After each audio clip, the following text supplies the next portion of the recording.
Hai, kembali lagi di SCP TV bareng Pak Mania. Oke, kali ini saya masih pengen banget bersuara ini, mengeluarkan opini saya mengenai apa yang terjadi di PDI Perjuangan. Karena menurut saya PDI Perjuangan ini adalah salah satu partai yang memang menjadi incaran orang untuk dijatuhkan atau diambil alih. Nah, saya melihat bahwa ya PDI Perjuangan ini lagi dibombardir oleh segelintiran orang dengan isu-isu tertentu. Ya, para barisan sakit hati ya ini makin merajalela untuk memberikan opininya menyerang ya secara tidak langsung menyerang. Karena apa ya itu terbuktikan lah dengan statement-statement beberapa orang yang justru menurut saya yaitu menginginkan turunnya atau mundurnya Megawati Soekarno Putri. Nah, bagaimana istilah serangan tersebut? Banyak sekali yang saya bisa saksikan di layar kaca ya ataupun di sosial media bahwa PD Perjuangan ini lagi bisa dikatakan diberikan penekanan lah. Contoh ya kan kasus Harun Masiku yang kemudian merembet pada status tersangka Hasto. Ini menurut saya ini luar biasa gila. Kenapa? Hasto ini diberikan status tersangkanya itu menjelang malam Natal. Sebagai seorang Katolik, Pak Hasto itu pasti kena mental juga gitu loh. Mau nggak mau gitu. Tapi dia hadapi dengan gentleman. Dia tidak melangkah mundur. Dia justru benar-benar ikutin prosedur yang ada. Karena dia tahu bahwa ini hanyalah resiko dari apa yang dia perjuangkan selama ini. Nah, teman-teman di internal PDI Perjuangan ini harus bisa menjaga tensi, jangan sampai terprovokasi dengan opini-opini di luar sana. Kenapa seperti itu? Ya, lagi banyak banget ini yang mengatakan bahwa PDI Perjuangan ini terbelah, ya, hingga ada kubu A dan kubu B. Sampai-sampai kita bisa mendengar bahwa adanya kasus penetapan tersangka Hasto ini untuk bisa menjatuhkan atau membuat mundur Pak Hasto dari kursi dia sebagai sekjen. Lalu keluarlah opini orang mengatakan bahwa wah ini Deddy Sitorus yang akan berambisi menggantikan Pak Hasto sebagai sekjen. Ada juga Bambang Pacul, ya, pasukan Korea-Koreanya yang mendukung dia untuk menggantikan Pak Hasto sebagai sekjen. Kalian jangan mau terprovokasi dengan hal-hal tersebut. PDI Perjuangan harus tetap solid, harus tetap menjaga bersamaan satu sama lain. Jangan mau terpecah belah dengan ini si A lebih baik, si B lebih baik, tidak. Bahkan kita tahu beberapa hari belakangan ini, ya, Effendi Simbolon dengan terang-terangan mengatakan di media bahwa Ibu Mega mundur seharusnya. Kok seperti itu?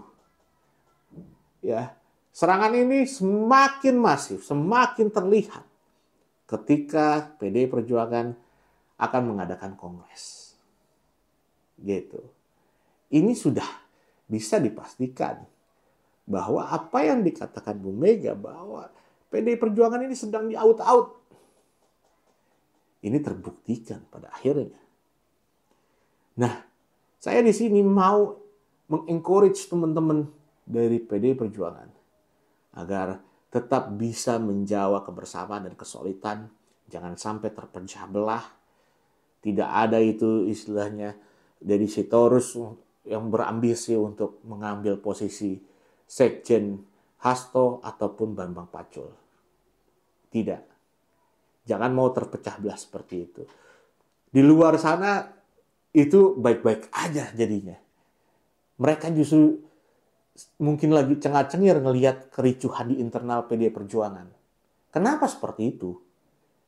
Gitu. Kenapa jadinya kita yang heboh untuk menunjuk atau berpihak pada si A si B untuk menggantikan Pak Hasto sebagai sekjen? Tidak usah. Ngapain gitu. Justru ya kita harus tunjukkan bahwa PDI Perjuangan dari atas sampai bawah solid ya, dan kita mengawal kasus Pak Hasto ini agar apa? Terang benderang, dan kita bisa tahu bahwa ini memang adalah sebuah orderan politik mungkin. Ya, orderan politik dari siapa? Nggak tahu lah. Mungkin Mulyono, mungkin siapa ya. Tekanan-tekanan ini juga di pemberitaan sudah dipublish gitu, sudah beredar. Ada juga dari salah satu podcast mengatakan informasinya bahwa ketika malam menjelang penetapan Pak Hasto sebagai tersangka, ya, ada kurcop katanya, kurir coklat. Sebelumnya ada parcok, sekarang kurcok, ya kan, yang mendatangi Pak Hasto, kemudian memberitahukan dan mengatakan bahwa Pak Jokowi jangan dipecat dan keluarganya itu. Itu udah beredar, ya kan? Justru jadi pertanyaan, Pak Jokowi, ya kan, pada saat itu katanya nggak mau dipecat, jangan gitu kan, Bobi dan juga Gibran. Tapi yang jadi persoalan mereka justru tidak ikut dengan instruksi partai untuk mendukung calon dari partai sendiri, baik dalam pilpres maupun dalam pilkada. Nah ini jadi lucu. Ya, tetap maunya di bawah naungan partai tersebut, tapi berbeda pilihan. Lah, ini mah mau-maunya sendiri. Kalau emang berani bikin partai sendiri. Ngapain cawe-cawe di partai orang? Lucu jadinya. Nah, saran saya, biarlah di luar sana mau seperti apa. Yang penting dalam internal, ya, ini harus menunjukkan kesolidan. Bahwa sebenarnya kita tunjukkan di internal PDI Perjuangan itu sangat kuat kesolidannya. Tidak terpengaruh dengan isu-isu yang beredar di luar. Ya, nggak perlu istilahnya. Saya yakin ya ada yang istilah pihak di sosial media ya. Ini Deddy Sitorus berambisi mau ambil alih kursi sekjen. Bambang Pacul juga sama begitu. Enggak, saya yakin nggak ada seperti itu. Karena harusnya kita sama-sama memperkuat aja. Mungkin kali ini itu dulu ya. Nanti kita akan sambung lagi di topik-topik yang lebih menarik lainnya. Terima kasih.